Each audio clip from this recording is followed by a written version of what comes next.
12 декабря примар муниципия Камрат Николай Дудоглу провел рабочее заседание. Тема заседания – подготовка к Новому году. Особое внимание было уделено подготовке города, уличное освещение, праздничные гирлянды, установка елки на площади, разработка программ новогодних мероприятий. Сегодня мы уезжаем вместе с руководством ПЖХ для того, чтобы определить те участки, которые мы будем, в принципе, готовить для того, чтобы действительно наш город был чистым и красивым на Новый год.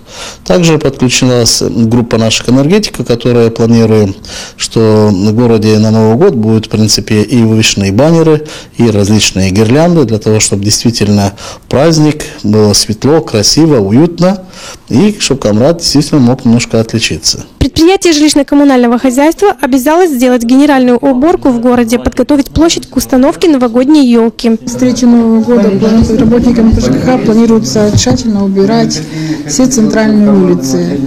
Въезд в город Камрат с улицы Ленина – это круг комбинат хлебопродуктов.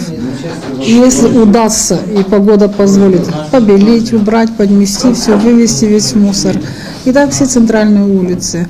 На площади при мэрии будет установлена елка, поэтому нам предстоит очень тщательно убрать улицу Победы красиво. Недавно ставшие побратимые города Чедерлунга и Камрат проведут совместный вечер дружбы в канун Нового года в Чедерлунге. Эстрадные артисты города Камрат организуют праздничный концерт для чедерлунгцев. Еще одно мероприятие, которое мы проведем в рамках Нового года, это, значит, вечер дружбы Камрат-Чедерлунга, побратимые города.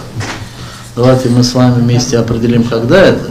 Но что будем проводить это в Чедерлунге, но проводим его мы.